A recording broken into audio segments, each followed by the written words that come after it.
नासिर भट्ट साहब भी हैं, तो इनसे भी इसका जवाब लेते हैं। नासिर भट्ट साहब, आप बाज़ तनाज़ात के शायद चशमदीद गवाह होंगे, बाज़ चीज़ें आपके इल्म में होंगी। जज अरशद मलिक वाला वाक़या भी साथ शामिल है।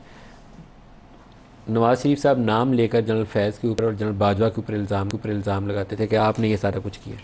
अब तो आप खुल के बता सकते हैं, अब तो फ़ौज ने चार्जशीट कर दी है, क्या रोल था इनका? बिस्मिल्लाहिर्रहमानिर्रहीम। देखें, बिल्कुल ये बात मेरे कायद ने हर दफ़ा ये कहा कि 2018 में जो कुछ हुआ उसके असल ज़िम्मेदार फैज़ बाजवा और एक साकिब निसार भी उसमें शामिल है, जो आजकल लंदन चला गया है। तो आपके ख्याल में उनकी भी पकड़ होगी? नहीं, उसकी लाजमी पकड़ होगी। मैं बताऊं कि वही असल, जितना सुप्रीम कोर्ट के जजेस को फैज़ साहब ने प्रेशर में रख के जो फैसले कराए, जिसकी एक मिसाल शौकत अजीज सिद्दीकी साहब थे, जो कहते हैं कि फैज़ हमीद मेरे घर आ गए और मुझे कहा कि भाई आपने अभी एक फ़ैसला होना है नीचे, तो उसमें मियाँ नवाज शरीफ और उसकी बेटी को सज़ा होगी। तो उसने कहा जी कि अभी तक तो मेरे कोई फ़ैसला हो नहीं। कहते जी वो हमने मैनेज कर लिया है। आपको अभी एडवांस में देखें वो कितने एडवांस चलते थे कि बताने आए हैं कि आप उनकी ज़मानत ना लें, वरना हमारी जो 2 साल हमने इतनी मेहनत की है वो ज़ाया हो जाए। जज अरशद मलिक के मामले में जनरल फैज़ का क्या रोल था? जज अरशद मलिक के मामले में था कि थे सुप्रीम कोर्ट के जज इजाजुल हसन साहब, वो भी आपको पता है ना कि इस्तीफ़ा दे के चले गए। सुपरवाइजरी जज थे वो पनामा केस में। वो उन्होंने चीफ जस्टिस बनना था। कोई जाता है इस तरह। बात यह है कि जिनके दिल में जो गिल्ट था ना, कि उनको पता था कि हमने जो कुछ किया एक दिन सामने आएगा। तो इजाजुल हसन साहब के साथ जनरल फैज़ का कोई राब्ता था या नहीं था? दफ़ा इसको जज अरशद मलिक को बुलाते थे हर हफ्ते और कहते थे कि जो कुछ प्रोसीडिंग हो रही है एक उसकी वो रिपोर्ट लेते थे, और दूसरा कहते थे कि एक बात याद रखना, नवाज शरीफ को सज़ा देनी है। तो वो कहता था कि मेरे पास जो केस चल रहा है कोई एविडेंस नहीं। जब आप लोग रिकॉर्डिंग कर रहे थे तो क्या उसने अरशद मलिक ने सिर्फ इजाजुल हसन की तरफ इशारा किया था या जनरल फैज़ का भी कहीं तज़किरा था? देखिए, उसने ये कहा था कि मेरे पास ऐसे बंदे मौजूद आए मुझे जो असास इदारों के लोग थे। फैज़ हमीद उनमें टॉप था जो कहता था कि ये फैसला कराना है, और वो साकिब निसार को कहता था। साकिब निसार इजाजुल हसन के ज़रिए जज अरशद मलिक को उसने इतना एक ड्राइव हुआ था कि उनकी एक मूवी दिखाई। वो अगर आप वो वीडियो निकालें, उसमें जज अरशद मलिक से मैं पूछता हूँ कि वो कहता है जी मुझे एक जगह ले गए, मैं बैठा था, तो कमरे में बैठा तो बंदे बाहर निकल गए 2, तो मैं एक टाइम टीवी पे वीडियो चली तो मैं देखी तो मैं परेशान हो गया और मेरा दिल कर रहा था कि मैं खुदकुशी करूँ। वो उनकी 30 साल पुरानी वीडियो, वो कुछ 30 साल पुरानी वीडियो थी। उनकी फैमिली है इसलिए वो पूरी वीडियो वो की मैं तफसील बात बताइएगा। करता हूँ कि उन्होंने कहा जी को वीडियो देख के, तो मैंने कहा जी, वो कहते हैं जी मैंने वीडियो वो देखी तो मैं दिल कर रहा था, तो फिर वो कहते हैं वापस आ गए वो। उन्होंने कहा जी क्या कोई बात नहीं खैर है। उन्होंने कहा कि आपने ये फैसला करना है। और फिर जज ये कहने वाला कौन था उन्हें ये कहने वाले जो फैज़ हमीद साहब के बंदे थे जो उस वक्त जिन्होंने वीडियो दिखाई थी। और फिर देखे साकिब निसार ने ये असल मुजरिम, मैं कहता हूँ कि सुप्रीम कोर्ट में अगर ये साकिब निसार जैसे बंदे होते हैं, और इंसाफ का क्या आलम था कि बाद में वो बंदा इमरान खान की टिकटें बेचता रहा। उसके बेटे की एक वीडियो चली, आपने ऑडियो चली सॉरी, उसमें वो कह रहे हैं कि अब्बा जान ने आपको टिकट दे दिए, वो 1 करोड़ पे हमें पहुँचा दें। तो ये हालात थे। तो मियाँ साहब ने हमेशा ये कहा, आज देखें ना उनकी ये बात अगर उस वक्त सुन ली जाती, अमल हो जाता, ये सारी चीज़ें सामने आ गई। ज़ैन साहब, ये जो इल्ज़ामात हैं, ये फ़ौज ने अपनी जो ऑफिशियल स्टेटमेंट भी जारी की है उसके दोनों के अंदर, पहली स्टेटमेंट के अंदर जब जनरल फैज़ के कोर्ट मार्शल का उन्होंने बताया, उसमें भी कहा कि आफ्टर रिटायरमेंट उन्होंने आर्मी एक्ट की खिलाफ वर्जियाँ की। दूसरी स्टेटमेंट में जिसमें उन्होंने ब्रिगेडियर्स के और एक कर्नल के पकड़े जाने की खबर दी, उसके अंदर भी ये पोलिटिकल उनका जो इंटरफेरेंस वाला मामला खुल के सामने आ गया। ये बड़ा संजीदा मामला है। ये PTI की तरफ सारे इशारे क्या हैं, बल्कि मैं खुद बता रहा हूँ आपको कि मैंने क्रॉस चेक किया, इट इज़ अबाउट PTI। ये रियलिटी है। मलिक साहब, अर्ज ये है कि उन्होंने अपनी जो ISPR की जो प्रेस रिलीज है, मतलब हम फैक्ट्स पे बात करते हैं ना, जो हमारे सामने फैक्ट्स है, उसमें उन्होंने इसका मतलब है एक इशारा किया है, ना ब्रिगेडियर साहबान का नाम लिया, ना कर्नल साहब का नाम लिया, बट ऑब्वियसली बहुत सारे लोग टीवी पे ये न्यूज़ ब्रेक भी करें, सारा कुछ करें। जहाँ तक सर पाकिस्तान तहरीक इंसाफ का जो पैरा सेकंड वो आपने पढ़ा, certain retired officers and their accomplices were fomenting instability at the behest of and in collusion with vested political interest are continuing. आपको पता है ये क्या कह रहे हैं? You understand it very well and it is about PTI। Sir I completely understand what you saying, but मैं इस पे मेरी पोजीशन बहुत क्लियर है। जैसे मेरी 9 मई पे पोजीशन क्लियर है वैसे मेरी इस पे पोजीशन क्लियर है। पहली बात तो जब तक ये कोर्ट मार्शल की प्रोसीडिंग है, ये फौज का इंटरनल मामला है, ये फौज खुद देखेगी। जो भी ये एविडेंस इनके पास है, जब वो मंजर आम पे आएगा, किसी कोर्ट ऑफ लॉ में जाएगा, उस पर कोई तहकीक होगी, तो उसके बाद भी विल पोजीशन टू से समथिंग ना।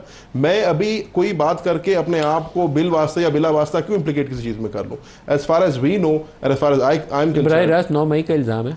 ठीक है सर, मैंने तो आपको पहले भी अर्ज किया इसी शो पे, इसी कुर्सी पे बैठ के लातादाद मरतबा, कि अगर 9 मई का भी इंसिडेंट है तो जब तक आप किसी कोर्ट ऑफ लॉ के अंदर कोई एविडेंस नहीं लाएंगे, उसके ऊपर आप और मैं तबसरा ही कर सकते हैं। तबसरा हम रोज करते रहते हैं, वो उसमें कोई ऐसी बात नहीं है। Where is the proof, where is the evidence? जिस दिन एविडेंस आएगा, चाहे हम किसी कोर्ट में जिन्होंने पकड़ा है उन्होंने पहली स्टेटमेंट के अंदर ये डाला है, यकीनन वायलेशंस हैव बीन एस्टैब्लिश्ड। ये नहीं कहा कि इल्जाम है। मैं उसका इनकारी नहीं हूं मलिक साहब, यकीनन होगा। अगर इतना बड़ा कदम उठाया गया है, अगर एक फॉर्मर डीजी ISI को के खिलाफ कोर्ट मार्शल प्रोसीडिंग हो रही है, अगर 3 रिटायर्ड फौजियों को उठाया गया है, या एक मेरे समझ तो निहत्ते डिप्टी सुपरिटेंडेंट जेल को अगर उठाया गया है, तो यकीनन उनके पास कोई एविडेंस होगा। जब तक वो एविडेंस आप किसी कोर्ट ऑफ लॉ में नहीं लाएंगे, जब तक मुझे नहीं पता चलेगा कि आप मुझे किस चीज के अंदर फ्रेम कर रहे हैं, मैं उसमें क्या आपका जवाब दे सकता हूं। एक बात, डिप्टी सुपरिटेंडेंट जेल को हिरासत में लिया गया है, क्यों लिया गया है? कि वो मैसेंजर का किरदार अदा कर रहा था, वो फैसिलिटेट कर रहा था इमरान को अंदर, वो जो चलती थी ना उसकी एक्सरसाइज मशीन, ये किसी कोर्ट में प्रूफ तो करना पड़ेगा ना। उसको पता है ये मेरे साथ है, वो मैसेंजर का, ये डिप्टी सुपरिटेंडेंट को आप मुझे बताएं। बाद मामला में मुझे आपकी हुकूमत जो है ना, मैं दोबारा कह रहा हूँ, मुझे बहुत ही गैर संजीदा लगती है। डिप्टी सुपरिटेंडेंट अपने फ़ोन के ऊपर इमरान खान की जनरल फैज़ से गुफ्तगू करा रहा था और आप 1 साल से सोए हुए थे। 1 साल से इमरान को आपने पकड़ा हुआ है। ये तो 4 दिन में पता चलता है, हमारे रिपोर्टर को पता चल जाता है। बात बताऊँ, वक्त बदल जाता है ना। मेरा कायद जब जेल में था ना, तो उन्होंने कहा था कि मेरी वाइफ की तबीयत ख़राब है, तो मुझे ज़रा उनसे बात करनी है। उसने कहा आपके मिनट खत्म हो गए। गिले शिकवे होंगे, लेकिन आपका जो इल्ज़ाम है वो छोटा नहीं है। फैज़ हमीद की वही कंटिन्यूटी चलती रही। मैंने पहला एक ISI का सरबराह देखा है जो अपने ही लोगों के खिलाफ शुरू हो गया। ये सारा कुछ नहीं, लेकिन जो मलिक साहब सवाल कर रहे हैं वो बड़ा बुनियादी सा सवाल है कि आपका अपना इंटेलिजेंस एपरेटस कहाँ था वहां पे? अगर ये तो जो जर्नलिस्ट खड़े होते हैं ना, उनको देख के गुफ्तगू से पता चल जाता है किसी और आपकी इंटेलिजेंस को नहीं पता चलता। एक चीज तो हकीकत होगी ना, मैं अर्ज करूं सर, जो कुछ 2018 में नवाज शरीफ के साथ हुआ, वो जो कहते थे सच था, ये फैज है, ये बाजवा है, मेरी चलती हुकूमत खत्म की है, उसमें साकिब निसार से अमल है, आज हर चीज सामने आ गई। नहीं, अभी आएगी। ये मफरूजों पे बात कर रहे हैं सेनेटर साहब। हकीकत ये है सर, चाहे साइफर केस हो या ये हमारे मलिक वाला केस है ना, जिसमें नवाज शरीफ को जज से सजा दिलवाई गई थी, वो मफरूजों पर मबनी नहीं है। मलिक की आर्म ट्विस्टिंग करके तो सजा दिलवाई गई। सुने, मैं उस पर नहीं बात कर रहा, और ये करैक्टर सारे इनके नॉलेज में, मैं वीडियो रिकॉर्डिंग कर रहे थे। मेरी आप तो सुनने ना मलिक साहब, मैं बात कर रहा हूँ डिप्टी सुपरिटेंडेंट जेल को जो इम्प्लीकेट कर रहे हैं। सर हकीकत ये है कि चाहे साइफर केस हो या ये जो हमारी अब ट्रायल्स चल रही हैं, इनको ओपन ट्रायल बनाने के लिए जिस किस्म की तगोदो हमने की है, जिस किस्म की हमने पापड़ बेले हैं, ये हमें पता है। या मिलिट्री ऑफिसर्स है ना, उनका मिलिट्री एक्ट के तहत ही ट्रायल होगा। मिलिट्री सर बिल्कुल हो, मैं वो बात नहीं कर रहा हूं, मैं और बात कर रहा हूं। उसमें जितनी ट्रांसपेरेंसी हो अच्छा है सर, मैं और लेकिन वो मामला मेरी बात तो सुन ले ना, मेरी बात सुन ले। मैं जो बात कर रहा हूं वो ये है कि जितनी बारीक बीनी से इन केसेस को और इन कैदियों को, मैं 2 की तरफ बात करता हूं, इमरान खान और शाह महमूद कुरैशी की मैं बात कर लेता हूं, जितनी स्क्रूटनी, जितनी सर्वेलेंस, जितनी बारीक बीनी से इन 2 कैदियों को रखा गया है, मेरे ख्याल से चिड़िया पर नहीं मार सकती वहां पे। तो फैज हमीद का फोन पे बात करा देना तो बहुत दूर की बात है। जनरल गुलाम मुस्तफा आपकी बात दरमियान में रुक गई थी, आपकी आवाज शायद आनी बंद हो गई थी। दोबारा आपकी तरफ आ रहा हूँ। एक फॉर्मर DGI को ऑफिशियली ये चार्जशीट किया गया है, टॉप सिटी के केस में भी, और सियासी मुदाखलत, बाद रिटायरमेंट वाला बरह रास्त सियासी मुदाखलत, और 9 मई की तरफ इल्ज़ाम है उनके ऊपर।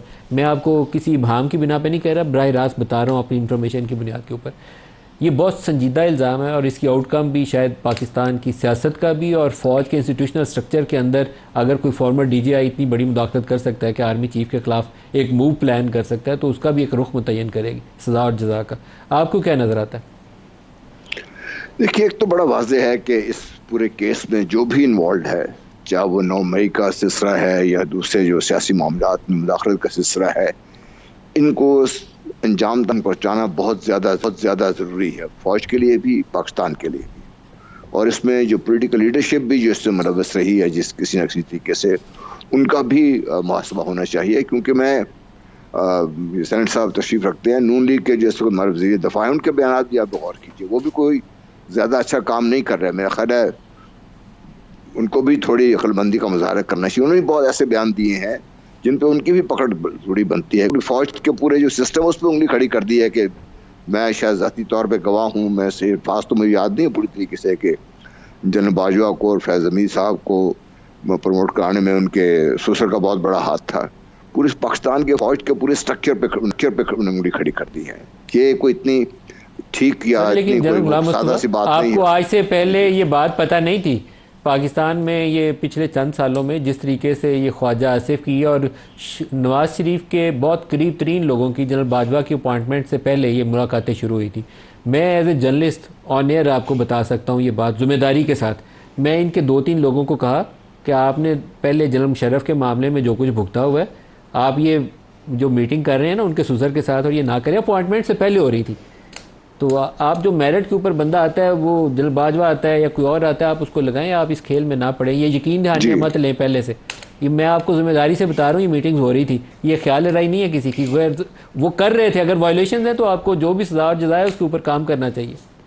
जी, मैं ये अर्ज कर रहा हूँ ना कि इसमें जो भी इन्वॉल्व हैं, जो इस वक्त जो भी इन्वॉल्व है, चाहे वो सियासी लीडरशिप है या मिलिट्री लीडरशिप में जिस स्टेज पर जो भी इन्वॉल्व है उसको सजा तो मिलनी चाहिए।